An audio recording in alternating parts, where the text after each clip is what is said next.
ജീവിതത്തിൽ ദൈവത്തിൻ്റെ ആവശ്യം എന്ത് എന്ന് ചോദിക്കുന്ന ഒരുപാട് ആളുകളുണ്ട്. സ്വന്തം ബുദ്ധി, സ്വന്തം യുക്തി, സ്വന്തം വികാരങ്ങൾ, എൻ്റെ ഇഷ്ടാനിഷ്ടങ്ങൾ, അവയ്ക്കൊക്കെ മുൻഗണന കൊടുത്താൽ ജീവിതം സന്തുഷ്ടമായിരിക്കും എന്ന് ചിന്തിക്കുന്നവരാണ് ഇപ്പറഞ്ഞ കൂട്ടർ. ജീവിതത്തിൽ മുമ്പോട്ട് പോകേണ്ട മാർഗം അതല്ല എന്ന് പഠിക്കുവാൻ യാക്കോബ് വളരെയധികം സമയമെടുത്തു.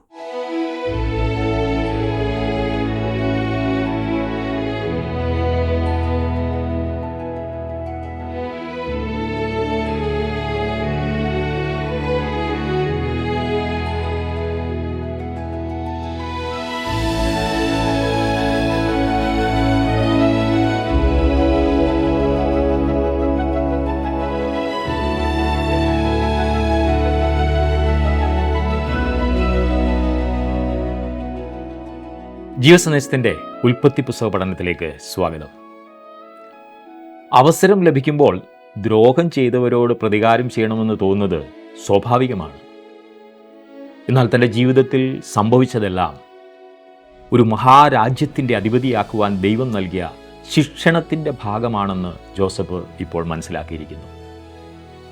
ദൈവം തന്നെ മുൻകൂട്ടി മിസ്രൈമിലേക്ക് അയച്ചതാണെന്ന തിരിച്ചറിവോടെ തൻ്റെ സഹോദരങ്ങളോട് ക്ഷമയോടും കരുതലോടും കൂടി പെരുമാറുന്ന ജോസഫിനെയാണ് തുടർന്ന് നാം കാണുന്നത്. ഉൽപ്പത്തി പുസ്തകം 45 അധ്യായത്തിൻ്റെ 1 മുതൽ 46 അധ്യായത്തിൻ്റെ 28 വരെയുള്ള വാക്യങ്ങളിലൂടെയാണ് ഇന്ന് നമ്മൾ കടന്നു പോകുന്നത്.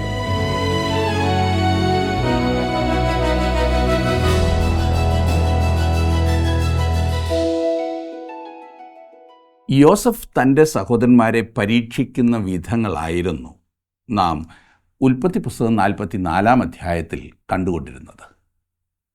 ഒടുവിൽ യോസഫിൻ്റെ സഹോദരൻ ബെന്യാമീൻ പിടിക്കപ്പെടുന്നു. ബെന്യാമീനെ മോചിപ്പിക്കുവാൻ യഹൂദ പറയുന്ന വാക്കുകളാണ് നാം കണ്ടുകൊണ്ടിരുന്നത്. അത് കേട്ട യോസഫിൻ്റെ പ്രതികരണം 45 അധ്യായത്തിൻ്റെ ആരംഭത്തിൽ നാം കാണുന്നു. ഞാൻ ആ ഭാഗം ഒന്ന് വായിക്കാം. 45 അധ്യായത്തിൻ്റെ 1ഉം 2ഉം വാക്യങ്ങൾ. അപ്പോൾ ചുറ്റും നിൽക്കുന്നവരുടെ മുമ്പിൽ തന്നെത്താൻ അടക്കുവാൻ വഹിയാതെ എല്ലാവരെയും എൻ്റെ അടുക്കൽ നിന്ന് പുറത്താക്കുവീൻ എന്ന് യോസഫ് വിളിച്ചു പറഞ്ഞു. ഇങ്ങനെ യോസഫ് തൻ്റെ സഹോദരന്മാർക്ക് തന്നെ വെളിപ്പെടുത്തിയപ്പോൾ ആരും അടുക്കലുണ്ടായിരുന്നില്ല. അവൻ ഉച്ചത്തിൽ കരഞ്ഞു. മിസ്രൈമ്യരും ഫറവോൻ്റെ ഗ്രഹവും അത് കേട്ടു. 44 അധ്യായത്തിൽ നാം ചിന്തിച്ചു കൊണ്ടിരുന്ന യഹൂദയുടെ സംസാരത്തിൻ്റെ തുടർച്ചയായിട്ടാണ് ഞാനിപ്പോൾ വായിച്ച ഈ 45 അധ്യായം വരുന്നത്. ഈ പറഞ്ഞ സമയത്ത് യോസഫിനും മുറിയിൽ നിന്ന് വെളിയിൽ പോകാൻ സാധിച്ചില്ല എന്ന് തോന്നുന്നു. പണ്ട് അവന് കരച്ചിൽ വന്നപ്പോൾ മുറിയിൽ നിന്ന് വെളിയിൽ പോയി. അവൻ അങ്ങനെ തന്നെ പൊട്ടിക്കരഞ്ഞു പോവുകയാണ് ഇപ്പോൾ ചെയ്തത്. കാര്യം എന്താകുന്നുവെന്ന് ആർക്കും ഒരു പിടി കിട്ടുന്നില്ല. യോസഫിന് മാത്രമേ കാര്യം അറിയൂ. ഇനിയും താൻ ആരാകുന്നുവെന്ന് തൻ്റെ സഹോദരന്മാരോട് പറയാതിരിക്കേണ്ടതിന് ഒരു കാരണവും യോസഫ് കാണുന്നില്ല. അവൻ തൻ്റെ സഹോദരന്മാരെ ശരിക്കും പരീക്ഷിച്ചു കഴിഞ്ഞു. ഞാൻ വീണ്ടും ഓർമ്മിപ്പിക്കട്ടെ, നമ്മുടെ കർത്താവ് തന്നെ തൻ്റെ സഹോദരന്മാർക്ക്, അത് യഹൂദന്മാർക്ക് വെളിപ്പെടുത്തുന്ന ദിവസം വരുന്നു. അവൻ ആദ്യം വന്നപ്പോൾ നാം വായിക്കുന്നത് അവൻ സ്വന്തത്തിലേക്ക് വന്നു, സ്വന്തക്കാരോ അവനെ കൈക്കൊണ്ടില്ല. വാസ്തവത്തിൽ അവനെ ക്രൂശിക്കുവാൻ അവർ ഏൽപ്പിച്ചു കൊടുക്കുകയാണ് ചെയ്തത്. എന്നാൽ അവൻ രണ്ടാമത് വരുമ്പോൾ അവൻ തന്നെ തൻ്റെ സ്വന്തം ജനങ്ങൾക്ക് വെളിപ്പെടുത്തി കൊടുക്കും. സഖറിയ പ്രവചനം 13 അധ്യായം 6 വാക്യത്തിൽ നാം വായിക്കുന്നത്, എന്നാൽ അവനോട് നിൻ്റെ കയ്യിൽ കാണുന്ന ഈ മുറിവുകൾ എന്ത് എന്ന് ചോദിക്കുന്നതിന് അവൻ എന്നെ സ്നേഹിക്കുന്നവരുടെ വീട്ടിൽ വെച്ച് ഞാൻ അടികൊണ്ടതാകുന്നു എന്ന് ഉത്തരം പറയും. ക്രിസ്തു തന്നെ തൻ്റെ സഹോദരന്മാർക്ക് വെളിപ്പെടുത്തി കൊടുക്കും.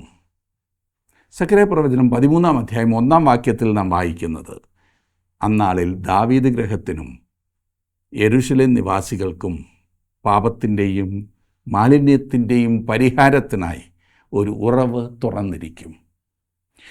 തൻ്റെ സഹോദരന്മാരും കർത്താവായ യേശുവും തമ്മിലുള്ള ഒരു കുടുംബകാര്യമായിരിക്കും അന്ന്. അത് ക്രിസ്തു തന്നെത്താൻ വെളിപ്പെടുത്തുന്ന ആ ദിവസം എത്ര ആനന്ദകരമായിരിക്കും, എത്ര ആശ്ചര്യകരമായിരിക്കുമെന്ന് ഒരല്പം മനസ്സിലാക്കുവാൻ നമ്മെ സഹായിക്കുന്നതാണ് യോസഫിൻ്റെ ഈ വെളിപ്പെടുത്തൽ.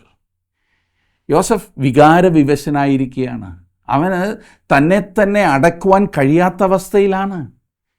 ഫറവോൻ്റെ ഗൃഹത്തിൽ അവർ ഈ കരച്ചിൽ കേട്ടു. എന്നാൽ യോസഫിൻ്റെ ഗൃഹത്തിൽ എന്താണ് സംഭവിക്കുന്നത് എന്നവർക്ക് ഒരു പിടിയും കിട്ടുന്നില്ല. 3-ാം വാക്യത്തിൽ നാം കാണുന്നത്, യോസഫ് സഹോദരന്മാരോട്, ഞാൻ യോസഫാകുന്നു, എൻ്റെ അപ്പൻ ജീവനോടിരിക്കുന്നുവോ എന്ന് പറഞ്ഞു. അവൻ്റെ സഹോദരന്മാർ അവൻ്റെ സന്നിധിയിൽ ഭ്രമിച്ചു പോയതുകൊണ്ട് അവനോട് ഉത്തരം പറവാൻ ആർക്കും കഴിഞ്ഞില്ല. ആ സഹോദരന്മാർ അവൻ്റെ സന്നിധിയിൽ ഭ്രമിച്ചുപോയി. അതെത്രയും ഗൗരവമായി താങ്കൾക്ക് ചിന്തിക്കാമോ അത്രയും അധികം അവർ ഭ്രമിച്ചു. ഒരുപക്ഷെ അവർ എവിടാണ് നിൽക്കുന്നതെന്ന് പോലും ഒരു പിടിയും അവർക്ക് കിട്ടുന്നുണ്ടായിരിക്കില്ല. നേരത്തെ അവർക്കുള്ളിൽ ഭയമായിരുന്നെങ്കിൽ ഇപ്പോൾ അവർ ശരിക്കും ഭ്രമിച്ചിരിക്കുകയാണ്, പേടിച്ച് വിറച്ചിരിക്കുകയാണ്. 25 വർഷത്തിലധികമായി അവർ അവനെ ഇശ്മായേല്യർക്ക് വിറ്റുകളഞ്ഞിട്ട്, ഈ സാഹചര്യത്തിൽ അവൻ അവരോട് പകരം വീട്ടുവാൻ വേണ്ടത് ചെയ്യുമെന്ന് അവർ ഉറപ്പായും വിശ്വസിച്ചു. അവർ വളരെയധികം ഞെട്ടുകയും സംസാരിക്കുവാൻ പോലും വഹിയാതെ ഭയപ്പെടുകയും ചെയ്തുവെന്ന് 4-ാം വാക്യത്തിൽ നാം കാണുന്നു. യോസഫ് സഹോദരന്മാരോട് ഇങ്ങോട്ട് അടുത്തു വരുവീൻ എന്ന് പറഞ്ഞു. അവർ അടുത്ത് ചെന്നപ്പോൾ അവൻ പറഞ്ഞത്, നിങ്ങൾ മിസ്രൈമിലേക്ക് വിറ്റുകളഞ്ഞ നിങ്ങളുടെ സഹോദരൻ യോസഫാകുന്നു ഞാൻ. നിങ്ങളുടെ സഹോദരൻ യോസഫാകുന്നു ഞാൻ. ഇത് കാണേണ്ട ഒരു സംഭവം തന്നെയാണല്ലേ. അവർക്കപ്പോൾ എങ്ങനെ അനുഭവപ്പെട്ടുവെന്ന് നിങ്ങൾക്ക് ഊഹിക്കാമോ? യോസഫിൻ്റെ ഇപ്പോഴത്തെ പ്രതികരണം ശ്രദ്ധിച്ചാലും അവൻ കോപിച്ചിരിക്കുകയല്ല, അവൻ പ്രതികാരം ചെയ്യുവാൻ പരിപാടിയിടുന്നുമില്ല. ഒരു സാധാരണ വ്യക്തിയുടെ സ്വാഭാവികമായ പ്രതികാരം ചെയ്യുക എന്നതായിരിക്കുമല്ലോ. എന്നാൽ യോസഫ് അങ്ങനെ ചെയ്യാത്തതെന്ത്? 5-ാം വാക്യത്തിൽ നാം കാണുന്നു, അവൻ പറയുകയാണ്, എന്നെ ഇവിടെ വിറ്റത് കൊണ്ട് നിങ്ങൾ വ്യസനിക്കേണ്ട, വിഷാദിക്കുകയും വേണ്ട. ജീവരക്ഷയ്ക്കായി ദൈവം എന്നെ നിങ്ങൾക്ക് മുമ്പേ അയച്ചതാകുന്നു. ഇതിലെല്ലാം യോസഫിന് കാണുവാൻ സാധിക്കുന്നത് ദൈവോദ്ദേശ നിവൃത്തിയാണ്. ദൈവം യോസഫിൻ്റെ ജീവിതത്തിൽ പ്രവർത്തിച്ചു കൊണ്ടേ ഇരിക്കുകയാണ്. 6 മുതലുള്ള വാക്യങ്ങളിൽ നാം അത് കാണുന്നു. ദേശത്ത് ക്ഷാമമുണ്ടായിട്ട് ഇപ്പോൾ 2 സംവത്സരമായി, ഉഴവും കൊയ്ത്തുമില്ലാത്ത 5 സംവത്സരം ഇനിയുമുണ്ട്. ഭൂമിയിൽ നിങ്ങൾക്ക് സന്തതി ശേഷിക്കേണ്ടതിനും വലിയൊരു രക്ഷയാൽ നിങ്ങളുടെ ജീവനെ രക്ഷിക്കേണ്ടതിനും ദൈവം എന്നെ നിങ്ങൾക്ക് മുമ്പേ അയച്ചിരിക്കുന്നു. ആകയാൽ നിങ്ങളല്ല, ദൈവമത്രേ എന്നെ ഇവിടെ അയച്ചത്. അവൻ എന്നെ ഫറവോന് പിതാവും അവൻ്റെ ഗ്രഹത്തിനൊക്കെയും യജമാനനും മിസ്രൈം ദേശത്തിനൊക്കെയും അധിപതിയും ആക്കിയിരിക്കുന്നു. നിങ്ങളും ഞാനും ദൈവകരം നമ്മുടെ ജീവിതത്തിൽ കാണുന്നുവെങ്കിൽ ഇതുപോലെയുള്ള സാഹചര്യത്തിൽ നാം കോപിക്കുകയോ പ്രതികാരത്തിനായി ആഗ്രഹിക്കുകയോ ചെയ്യുമോ? ആരും അതിന് ഒരുമ്പെടുമെന്ന് എനിക്ക് തോന്നുന്നില്ല. വീണ്ടും ഇതാ യോസഫ് ദൈവത്തിന് മഹത്വം കൊടുക്കുന്നു. യോസഫ് മിസ്രൈമിൽ എത്തിയ സമയത്ത് അവന് 17 വയസ്സായിരുന്നു. അവൻ ഫറവോൻ്റെ മുമ്പാകെ നിന്നപ്പോൾ അവന് 30 വയസ്സായിരുന്നു. തുടർന്ന് എല്ലാം സമൃദ്ധിയായി വിളഞ്ഞ 7 വർഷം. ഇപ്പോൾ 2 വർഷം പിന്നെയും കഴിഞ്ഞു. കഠിന ക്ഷാമം ഉണ്ടായിരിക്കുന്ന സമയം. ഇപ്പോൾ യോസഫിന് ഏതാണ്ട് 39 വയസ്സ് പ്രായമുണ്ട്. കഴിഞ്ഞ 22 വർഷങ്ങളായിട്ട് അവൻ മിസ്രൈം ദേശത്ത് പാർക്കുകയാണ്. ഇതിലെല്ലാം അവൻ ദൈവകരം ദർശിക്കുകയാണ്. 9 മുതൽ 11 വരെയുള്ള വാക്യങ്ങളിൽ യോസഫ് ഒരു ദൂതുമായി തൻ്റെ സഹോദരങ്ങളെ പിതാവിൻ്റെ അടുത്തേക്ക് അയക്കുന്നതാണ് നാം കാണുന്നത്. ഈ പ്രത്യേക സമയത്ത് കനാൻ ദേശത്ത് പാർത്തിരുന്നെങ്കിൽ യാക്കോബിനും കുടുംബത്തിനും രക്ഷപ്പെടുവാൻ കഴിയുമായിരുന്നില്ല എന്നാണ് ഇത് കാണിക്കുന്നത്. അവരാകെ നശിച്ചു പോയേനെ. മിസ്രൈം ദേശത്തിലെ ഏറ്റവും നല്ല പ്രദേശമായ ഗോശൻ ദേശത്ത് തൻ്റെ കുടുംബത്തെ മുഴുവനും കൊണ്ടുവരണമെന്നത്രേ യോസഫ് ആഗ്രഹിച്ചത്.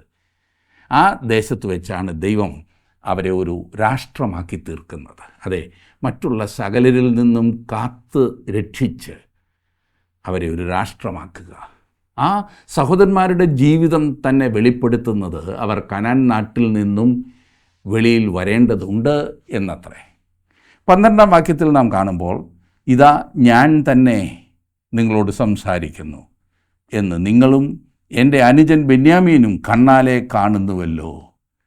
ഇത് കേട്ടിട്ട് എനിക്ക് തോന്നുന്നു ആ സഹോദരന്മാർ ഞെട്ടലിൽ നിന്നും വിമുക്തർ ആയിട്ടില്ല എന്ന്. അവരെ വിശ്വസിപ്പിക്കുവാൻ യോസഫ് പാടുപെടുന്നത് പോലെ തോന്നുന്നില്ലേ? യോസഫിൻ്റെ സംസാരം കേട്ടിട്ട് അവർ വായും പൊളിച്ച് അങ്ങനെ നിൽക്കുകയാണ്. അവർക്കെല്ലാം അവിശ്വസനീയമായി തോന്നുന്നു. പക്ഷേ യോസഫ് അവൻ തന്നെയാണല്ലോ ജീവനോടെ നിൽക്കുന്നത്. യോസഫ് തൻ്റെ സഹോദരൻ ബെന്യാമീനെ കെട്ടിപ്പിടിച്ച് കരഞ്ഞു. അതിനുശേഷം മറ്റ് സഹോദരന്മാരോടെല്ലാം ചേർന്ന് അവൻ സല്ലപിച്ചു. അവരൊക്കെ സാവകാശം ഞെട്ടലിൽ നിന്നും വിമുക്തരാകുവാൻ തുടങ്ങി.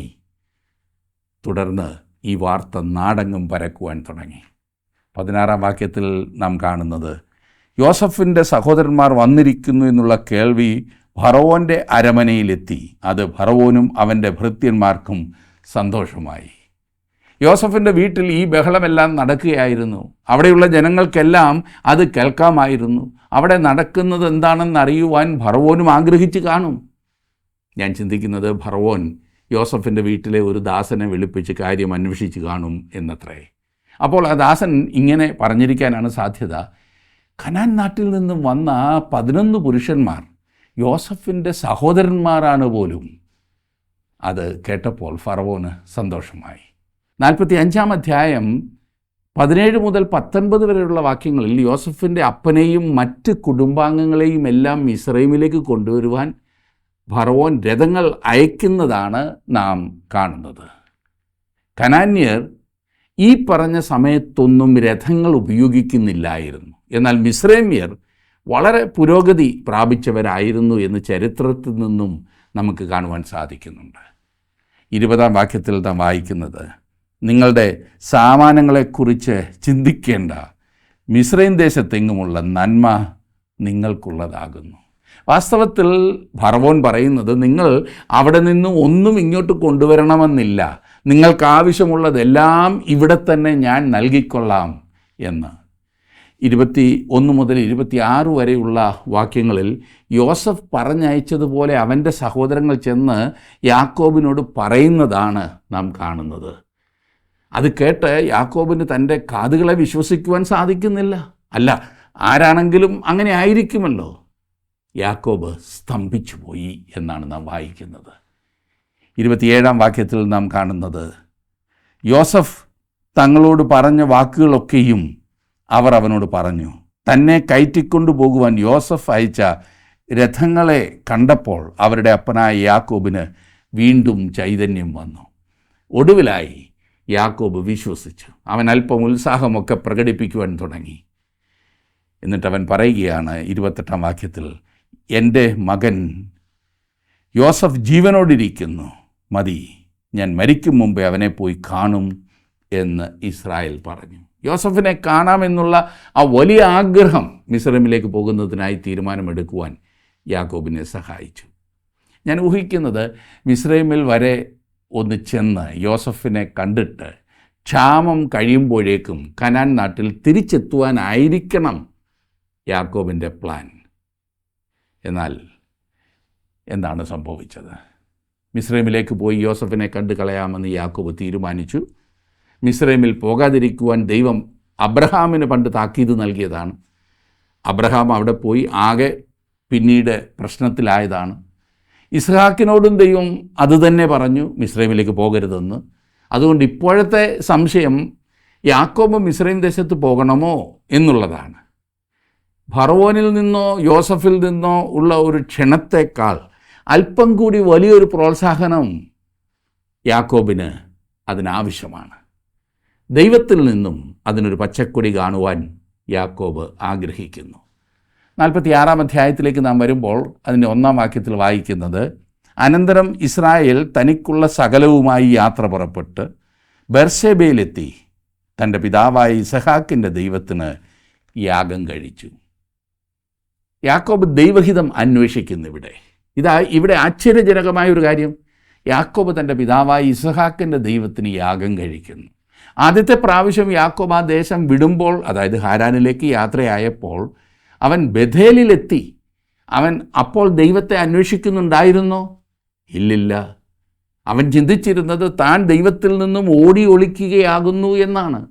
അവൻ ദൈവത്തിൻ്റെ ഹിതം എന്തെന്ന് അന്വേഷിക്കുകയോ ദൈവത്തിൻ്റെ നടത്തിപ്പിനായി ആവശ്യപ്പെടുകയോ ചെയ്തിരുന്നില്ല അന്ന്. ദൈവം തൻ്റെ കാര്യത്തിൽ ഒന്നും ഇടപെടേണ്ടതില്ല എന്ന വിധത്തിലുള്ള ഒരു ഓട്ടമാകുന്നു യാക്കോബിൽ നാം അന്ന് കണ്ടത്. യുവാവായ യാക്കോബിലും അബ്രഹാമിൻ്റെ ദാസനിലും നാം കാണുന്ന ഒരു അന്തരം വളരെ ശ്രദ്ധേയമാണ്. അബ്രഹാമിൻ്റെ ദാസൻ ദൈവത്തിൽ ആശ്രയിക്കാതെ, ദൈവത്തോട് ചോദിക്കാതെ തൻ്റെ ജീവിതത്തിൽ ഒരു പടി പോലും മുമ്പോട്ട് വെച്ചില്ല. എന്നാൽ യാക്കോബോ, അവൻ്റെ ചിന്ത തൻ്റെ ജീവിതത്തിൽ ദൈവത്തിൻ്റെ ഒരു ആവശ്യവുമില്ല എന്നത്രേ. എൻ്റെ ബുദ്ധി മതി, എൻ്റെ യുക്തി മതി, എൻ്റെ വികാരങ്ങൾ, എൻ്റെ ഇഷ്ടാനിഷ്ടങ്ങൾ, ഇതൊക്കെയാണ് അവൻ്റെ മുമ്പിലുണ്ടായിരുന്നത്. ജീവിതത്തിൽ മുമ്പോട്ട് പോകേണ്ട മാർഗം അതല്ല എന്ന് പഠിക്കുവാൻ യാക്കോബ് വളരെയധികം സമയമെടുത്തു. എത്രയെത്ര ദൈവമക്കൾ ഇന്നും വലിയ മണ്ടത്തരം കാണിച്ച് മുമ്പോട്ട് പോകുന്നു. തിങ്കളാഴ്ച മുതൽ വെള്ളിയാഴ്ച വരെ അല്ലെങ്കിൽ ശനിയാഴ്ച വരെ അവർ തങ്ങളുടെ പരിപാടികളിൽ നിന്നെല്ലാം ദൈവത്തെ വെളിയിലാക്കി പ്രവർത്തിക്കുന്നു. അവർ തങ്ങളുടെ സ്വന്തം തീരുമാനങ്ങളിൽ തങ്ങൾക്ക് തോന്നിയതൊക്കെ പ്രവർത്തിച്ച് ജീവിക്കുന്നു. എന്നിട്ടവർ ഞായറാഴ്ച ആരാധനയ്ക്ക് വരുന്നു. അതുമാത്രമാണ് ദൈവം തങ്ങളെക്കുറിച്ച് ഉദ്ദേശിക്കുന്നത് എന്നാണ് ഈ കൂട്ടർ ചിന്തിക്കുന്നത്. ഈ യാക്കോബ് തൻ്റെ ജീവിതത്തിൻ്റെ മുക്കാൽ സമയവും ദൈവത്തിങ്കിലേക്ക് നോക്കുന്നില്ലായിരുന്നു. എന്നാൽ ഇപ്പോൾ അവൻ ബേർശേബയിലെത്തുന്നു. അവിടെ അവൻ തൻ്റെ പിതാവായ ഇസഹാക്കിൻ്റെ ദൈവത്തിന് യാഗമർപ്പിക്കുന്നു. ഇപ്പോൾ അവന് ദൈവം വേണം. അവൻ ആകെ മാറിയ ഒരു വ്യക്തിയാണ്. തുടർന്ന് ദൈവം യാക്കോബിന് പ്രത്യക്ഷമാകുവാൻ മനസ്സ് കാണിക്കുന്നത് നാം വായിക്കുന്നു. 46-ാം അധ്യായത്തിൻ്റെ 2-3 വാക്യങ്ങളിൽ നാം കാണുന്നത്, ദൈവം ഇസ്രായേലിനോട് രാത്രി ദർശനങ്ങളിൽ യാക്കോബേ യാക്കോബേ എന്ന് വിളിച്ചതിന് ഞാനിതാ എന്ന് അവൻ പറഞ്ഞു. അപ്പോൾ അവൻ, ഞാൻ ദൈവമാകുന്നു, നിൻ്റെ പിതാവിൻ്റെ ദൈവം തന്നെ. മിസ്രൈമിലേക്ക് പോകുവാൻ ഭയപ്പെടേണ്ട, അവിടെ ഞാൻ നിന്നെ വലിയ ജാതിയാക്കും എന്ന് അരുളി ചെയ്തു. മിസ്രൈമിൽ യാക്കോബിൽ നിന്നും ദൈവം വലിയൊരു ജാതിയെ ഉണ്ടാക്കുമെന്ന് വാഗ്ദത്തം ചെയ്തു. ദൈവം അങ്ങനെ ചെയ്യുമോ എന്നൊരു പക്ഷേ അത്ഭുതപ്പെടുന്നുണ്ടാവും. അടുത്ത പുസ്തകത്തിൽ അതിനുള്ള ഉത്തരം നാം കാണുന്നതാണ്. പുറപ്പാട് പുസ്തകത്തിൽ ഇസ്രായേൽ മക്കൾ സന്താന സമ്പന്നരായി അത്യന്തം വർദ്ധിച്ചു പെരുകി ബലപ്പെട്ടു, ദേശം അവരെക്കൊണ്ട് നിറഞ്ഞു എന്ന് പുറപ്പാട് പുസ്തകം 1-ാം അധ്യായത്തിൻ്റെ 7-ാം വാക്യത്തിൽ നാം വായിക്കുന്നു. മിസ്രൈം ദേശത്ത് വെച്ച് ഇസ്രായേല്യർക്കൊരു യഥാർത്ഥ ജനസംഖ്യാ വർധനമുണ്ടായി. ദൈവം യാക്കോബിനോട് ചെയ്ത വാഗ്ദത്തം നിവർത്തിക്കുകയായിരുന്നു അവിടെ. ഞാൻ ദൈവമാകുന്നു, നിൻ്റെ പിതാവിൻ്റെ ദൈവം തന്നെ. മിസ്രൈമിലേക്ക് പോകുവാൻ ഭയപ്പെടേണ്ട, അവിടെ ഞാൻ നിന്നെ വലിയ ജാതിയാക്കും എന്ന് ദൈവം അരുളി ചെയ്തു. ദൈവം അവനോട് പറഞ്ഞതുപോലെ ദൈവം നിവർത്തിച്ചു. 4-5 വാക്യങ്ങളിൽ നാം കാണുന്നത്, ഞാൻ നിന്നോടുകൂടെ മിസ്രൈമിലേക്ക് പോരും, ഞാൻ നിന്നെ മടക്കി വരുത്തും, യോസഫ് സ്വന്തം കൈകൊണ്ട് നിൻ്റെ കണ്ണ് അടയ്ക്കും എന്നും അരുളി ചെയ്തു. പിന്നെ യാക്കോബ് ബേർശേബയിൽ നിന്ന് പുറപ്പെട്ടു. ഇസ്രായേലിൻ്റെ പുത്രന്മാർ അപ്പനായ യാക്കോബിനെ കയറ്റുവാൻ ഫറവോൻ അയച്ച രഥങ്ങളിൽ അവനെയും തങ്ങളുടെ മക്കളെയും ഭാര്യമാരെയും കയറ്റിക്കൊണ്ടുപോയി. എന്തൊരു യാത്രയില്ലേ! മിസ്രൈമിൽ നിന്നും ഫറവോൻ ഈ രഥങ്ങൾ അയച്ചിരുന്നത് ഓർക്കുന്നുണ്ടല്ലോ. അതിൽ ഒരു രഥത്തിൽ അവർ യാക്കോബിനെ കയറ്റി. അങ്ങനെ അവർ യാത്രയായി. ഭൂമിശാസ്ത്രപരമായി 3 സ്ഥലങ്ങളിലായി യാക്കോബിൻ്റെ ജീവിതത്തെ നമുക്ക് കാണാവുന്നതാണ്. ഒന്ന് ഹാരാനിൽ, പിന്നെ കനാനിൽ, പിന്നെ മിസ്രൈമിൽ. യാക്കോബിൻ്റെ ജീവിതവുമായി താരതമ്യപ്പെടുത്തുമ്പോൾ ഇവയെ വെറും ഭൂമിശാസ്ത്രപരമായ സ്ഥലങ്ങളായി മാത്രം കണ്ടാൽ പോരാ. അവൻ്റെ ജീവിതത്തിലെ 3 ആത്മീയ നിലവാരങ്ങളാണ് നാം ഇതിൽ കാണുന്നത്. ഒരു വടിയോടുകൂടി മാത്രം യാക്കോബ് തൻ്റെ പിതാവിൻ്റെ ഭവനം വിട്ടു. അവൻ ഹാരാനിൽ വന്നപ്പോൾ ജഡത്തിൽ ആശ്രയിച്ച് ജീവിക്കുന്ന ഒരു ദൈവപൈതലായിരുന്നു. അവൻ ഹാരാനിൽ നിന്നും ഓടിപ്പോരുന്ന ആ സമയത്ത് അവൻ തൻ്റെ അമ്മായിയപ്പനിൽ നിന്നും ഓടിപ്പോയ ആ അവസ്ഥയിൽ തൻ്റെ ജ്യേഷ്ഠൻ ഏശാവിനെ നേരിടുവാൻ ഭയപ്പെട്ടിട്ടുള്ള ഒരു ഓട്ടമായിരുന്നു. തുടർന്ന് കനാൻ ദേശത്ത് യാക്കോബിൻ്റെ ആ ഗുസ്തി മത്സരം നമുക്കറിയാമല്ലോ. എന്നാൽ തൻ്റെ സ്വന്തം ശക്തിയാൽ മല്ല് പിടിക്കുന്ന ഒരു ദൈവപൈതലിനെയാണ് നാം അവിടെ കാണുന്നത്. സ്വന്തം ശക്തിയാൽ ജീവിക്കാൻ ശ്രമിക്കുകയാണ്. ഇപ്പോഴിതാ അവൻ മിസ്രൈമിലേക്ക് പോകുന്നു. അവനിപ്പോൾ തൻ്റെ സ്വന്തം ശക്തിയിലല്ല നടക്കുന്നത്, മാത്രവുമല്ല, അവൻ ഇപ്പോൾ ഓടി മറയുവാൻ ശ്രമിക്കുന്നുമില്ല. ഇപ്പോഴവൻ വിശ്വാസത്താൽ നടക്കുകയാണ്. നാം ഇപ്പോൾ പഠിച്ചുകൊണ്ടിരിക്കുന്ന ഭാഗത്തെ പ്രധാനപ്പെട്ട വ്യക്തി യോസഫാണെങ്കിലും യാക്കോബിലെ വിശ്വാസവീരനായ ആത്മീക മനുഷ്യൻ്റെ ഗുണങ്ങൾ ശ്രദ്ധിക്കുവാൻ നാം പ്രത്യേകം ഓർക്കണം. യാക്കോബ് എങ്ങനെയുള്ള വ്യക്തിയായിരിക്കണമെന്ന് ദൈവം ആഗ്രഹിച്ചോ അതുപോലെയുള്ള വ്യക്തിയായി യാക്കോബ് തീരുന്നു. ഒരു കാര്യം ഓർക്കണം, അതായത് ഇപ്രകാരത്തിലുള്ള ഒരു വ്യക്തിയാക്കി നമ്മെ തീർക്കുവാൻ ദൈവത്തിനു മാത്രമേ സാധിക്കൂ. മിസ്രൈമിലെ യാക്കോബിൻ്റെ ജീവിതം വിശ്വാസത്താൽ നടക്കുന്ന ഒരു ദൈവപൈതലിനെ കാണിക്കുന്നു. ദൈവത്തിൽ പൂർണ്ണമായി ആശ്രയിക്കുന്ന, ദൈവവചനം അതുപോലെ അനുസരിക്കുവാൻ സമർപ്പിക്കപ്പെട്ട ഒരു ദൈവപൈതൽ. നമ്മിൽ പലരുടെയും ജീവിതത്തിലും ഇത് സത്യമാകുന്നു എന്നത്രേ ഞാൻ കരുതുന്നത്. ദൈവവചനവുമായി നാം ബന്ധപ്പെടുകയും ദൈവത്തിങ്കിലേക്ക് നാം തിരിയുകയും ചെയ്ത സമയമുണ്ടായിരുന്നു. ഒരു ചെറിയ ആത്മീക ശിശുവായിരുന്ന അവസ്ഥ. പിന്നീട് ആ പോരാട്ടത്തിൻ്റെ സമയം വന്നു. നന്മ ചെയ്യുവാനുള്ള വാഞ്ച വളരെയധികം ഉണ്ടായിട്ടും ഇച്ഛിക്കാത്ത തിന്മ മാത്രം ചെയ്തു കൂട്ടുന്ന ആ അനുഭവം. നാം അന്ന് ചിന്തിച്ചത് നമുക്ക് നമ്മുടെ ശക്തി കൊണ്ട് ജീവിക്കാം എന്നത്രേ. പിന്നീട് നാം കൃപയിൽ വളരുകയും യേശുക്രിസ്തുവിനെക്കുറിച്ചുള്ള പരിജ്ഞാനത്തിൽ നിറയുകയും അങ്ങനെ വിശ്വാസത്തിൽ നടക്കുവാൻ ആരംഭിക്കുകയും ചെയ്ത അവസരം. 46-ാം അധ്യായത്തിൻ്റെ 6ഉം 7ഉം വാക്യങ്ങളിൽ നാം കാണുന്നത്, തങ്ങളുടെ ആടുമാടുകളെയും കനാൻ ദേശത്ത് വെച്ച് സമ്പാദിച്ച സമ്പത്തുകളെയും കൊണ്ടുപോയി. അങ്ങനെ യാക്കോബും സന്തതികളുമെല്ലാം മിസ്രൈമിലെത്തി. അവൻ തൻ്റെ പുത്രീപുത്രന്മാരെയും പൗത്രന്മാരെയും തൻ്റെ സന്തതികളെയൊക്കെയും കൂട്ടി മിസ്രൈമിലേക്ക് കൊണ്ടുപോയി. ക്ഷാമം കാരണം യാക്കോബിന് സകലരെയും കൂടെ കൊണ്ടുപോകേണ്ടി വന്നു, മക്കളെയും കൊച്ചുമക്കളെയും എല്ലാം.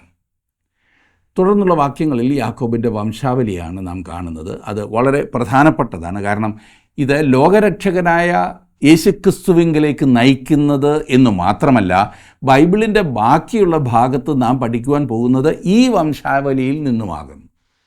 യാക്കോബിൻ്റെ സന്തതികളുടെ പട്ടികയെല്ലാം പറഞ്ഞിട്ട് 26-ാം വാക്യത്തിൽ ഇപ്രകാരം നാം വായിക്കുന്നു. 46-ന്റെ 26, യാക്കോബിൻ്റെ പുത്രന്മാരുടെ ഭാര്യമാരെ കൂടാതെ അവൻ്റെ കടിപ്രദേശത്ത് നിന്ന് ജനിച്ചവരായി അവനോടുകൂടെ മിസ്രൈമിൽ വന്നവർ ആകെ 66 പേർ. കനാനിൽ നിന്നും യാക്കോബിനോടൊപ്പം മിസ്രൈമിലേക്ക് വന്നത് 66 ആയിരുന്നു. യോസഫും അവൻ്റെ കുടുംബവും മിസ്രൈമിൽ തന്നെ ആയിരുന്നല്ലോ. 27-ാം വാക്യത്തിൽ നാം അത് കാണുന്നുണ്ട്. യോസഫിന് മിസ്രൈമിൽ വെച്ച് ജനിച്ച പുത്രന്മാർ 2 പേർ. മിസ്രൈമിൽ വന്നവരായ യാക്കോബിൻ്റെ കുടുംബം ആകെ 70 പേർ. ഇത് യാക്കോബിൻ്റെ മൊത്തം കുടുംബാംഗങ്ങൾ ആകുന്നു. 70 പേരാകുന്നു അവർ. യാക്കോബിൻ്റെ ഓരോ പുത്രന്മാരെയും അവരുടെ മക്കളെയും ഇവിടെ പറഞ്ഞിരിക്കുന്നത് ശ്രദ്ധിക്കണം. എന്തിനാണ് തിരുവചനത്തിൽ ഈ പേരുകളെല്ലാം നമുക്ക് നൽകിയിരിക്കുന്നത് എന്ന് നിങ്ങൾ ചിന്തിച്ചിട്ടില്ലേ? ഈ പേരെല്ലാം കൂടി നൽകാതെ വേറെ വല്ല പ്രധാനപ്പെട്ട വിവരങ്ങളും നമുക്ക് നൽകുവാൻ ദൈവത്തിനില്ലായിരുന്നോ എന്ന് നിങ്ങൾ ചിന്തിച്ചേക്കാം. പ്രിയ സുഹൃത്തെ, നമ്മുടെ യേശു കർത്താവിനേക്കാൾ പ്രധാനപ്പെട്ട ഒന്നുമില്ല. ഇത് അവനിലേക്ക് നയിക്കുന്ന വംശാവലിയാകുന്നു. പുതിയ നിയമത്തിൻ്റെ ആരംഭത്തിൽ മത്തായി എഴുതിയ സുവിശേഷം 1-ാം അധ്യായത്തിൽ കൊടുത്തിരിക്കുന്ന വംശാവലിയിലും ഇവിടെ കാണുന്ന പേരുകൾ നമുക്ക് കാണാവുന്നതാണ്. വീണ്ടും ലൂക്കോസ് എഴുതിയ സുവിശേഷം 3-ാം അധ്യായത്തിലെ വംശാവലിയിലും ഇവിടെ പറഞ്ഞിരിക്കുന്ന പേരുകൾ നാം കാണും. ഈ കാരണത്താൽ ഈ പേരുകളുടെ പട്ടിക വളരെ പ്രധാനപ്പെട്ടതാണ്. വേറൊരു കാരണം, ഇത് വളരെ വ്യക്തിപരമാണ്. കുഞ്ഞാടിൻ്റെ ജീവപുസ്തകത്തെക്കുറിച്ച് ഇതിനു മുമ്പ് നിങ്ങൾ കേട്ടിട്ടുണ്ടോ? എൻ്റെ ചോദ്യം, നിങ്ങളുടെ പേര് ആ പുസ്തകത്തിൽ എഴുതിയിട്ടുണ്ടോ എന്നത്രേ. ആദാമിൻ്റെ വംശത്തിൽ നിങ്ങൾ വന്നുപെട്ടതുപോലെ നിങ്ങൾ ക്രിസ്തുവിൻ്റെ വംശത്തിലും ഒരു ജനനത്താൽ വന്നുപെടുന്നു. എന്നാൽ കുഞ്ഞാടിൻ്റെ ജീവപുസ്തകത്തിൻ്റെ കാര്യത്തിൽ നിങ്ങളുടെ പേർ അതിൽ എഴുതപ്പെടുന്നത് നിങ്ങൾ ക്രിസ്തുവിനെ നിങ്ങളുടെ സ്വന്തം രക്ഷകനായി സ്വീകരിക്കുക വഴിയാകുന്നു. വീണ്ടും ജന്മം പ്രാപിക്കുന്നതിലൂടെ നിങ്ങളത് ചെയ്യുമ്പോൾ നിങ്ങൾ ഒരു ദൈവ പൈതലാകും. നിങ്ങൾ എത്രമാത്രം വിശേഷപ്പെട്ടൊരു വ്യക്തിയാകുന്നു എന്ന് ഓർക്കണം. നിങ്ങളുടെ കാര്യം എനിക്കറിയില്ല, ഒരുപക്ഷെ ഞാൻ നിങ്ങളെക്കുറിച്ച് ഒരു പ്രാവശ്യം പോലും കേട്ടിട്ടില്ലായിരിക്കും. എന്നാൽ ദൈവം നിങ്ങളെ അറിയുന്നു, വ്യക്തമായി അറിയുന്നു, വ്യക്തിപരമായി അറിയുന്നു. വാസ്തവം പറഞ്ഞാൽ നിങ്ങളുടെ തലയിലെ മുടികളുടെ എണ്ണം പോലും അവൻ അറിയാമെന്ന് ബൈബിൾ പറയുന്നു. താങ്കളുടെ തലയിലെ മുടികൾ പോലും അവൻ എണ്ണിയിരിക്കുകയാണ്. മറ്റാരെപ്പോലും ഭംഗിയായി അവിടുന്ന് നിങ്ങളെ അറിയുന്നു. നിങ്ങളുടെ മാതാവ് നിങ്ങളെ അറിയുന്നതിലും സ്നേഹിക്കുന്നതിലും കൂടുതൽ ദൈവം നിങ്ങളെ അറിയുന്നു, സ്നേഹിക്കുന്നു. യാക്കോബിൻ്റെ വംശാവലിയിൽ ചില പേരുകൾ എനിക്കൊരർത്ഥവുമില്ലാത്തതാണ്. അതെന്തിനാണ് അവിടെ കൊടുത്തിരിക്കുന്നതെന്ന് പോലും ഞാൻ ചിന്തിച്ചു പോകാറുണ്ട്. എന്നാൽ പ്രിയ സുഹൃത്തെ, ഇവിടെ ഇതാ താങ്കൾ ഒരു ജനസംഖ്യാ പെരുപ്പത്തിൻ്റെ മധ്യത്തിൽ, അക്ഷരാർത്ഥത്തിൽ ലക്ഷക്കണക്കിന് മനുഷ്യർ നിങ്ങളുടെ ചുറ്റുമുണ്ട്. എന്നാലും നിങ്ങൾ ദൈവദൃഷ്ടിയിൽ ഒരൊറ്റ വ്യക്തിയാണ്. ദൈവം നിങ്ങളെ സമൂഹമായിട്ടല്ല കാണുന്നത്, മറിച്ച് ഒരു പ്രത്യേക വ്യക്തിയായിട്ടാണ് കാണുന്നത്. അർത്ഥമില്ലാത്തതായി നമുക്ക് തോന്നുന്ന പേരുകൾ പോലും രേഖപ്പെടുത്തുവാൻ ദൈവം പ്രത്യേകം ശ്രദ്ധിച്ചു എന്നോർക്കണം. കാരണം ഇവരെല്ലാം ദൈവത്തിൻ്റേതാണ്. ഞാൻ വീണ്ടും ചോദിക്കട്ടെ സുഹൃത്തെ, നിങ്ങളുടെ പേര് കുഞ്ഞാടിൻ്റെ ജീവപുസ്തകത്തിലുണ്ടോ? ഇല്ല എങ്കിൽ അതുണ്ടാകുവാൻ ഇന്ന് ഉറപ്പുവരുത്തുക. ദൈവം നിങ്ങളെ അനുഗ്രഹിക്കട്ടെ.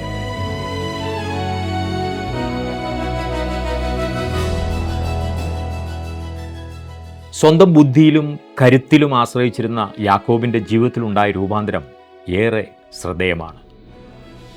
അനുകൂലമായ സാഹചര്യങ്ങൾ തൻ്റെ മുമ്പിലുണ്ടായിരുന്നിട്ടും മിസ്രൈമിലേക്കുള്ള യാത്രയ്ക്ക് മുൻപായി യാഗമർപ്പിച്ച് ദൈവഹിതം തേടുന്ന യാക്കോബിനെയാണ് നാം ഇവിടെ കാണുന്നത്.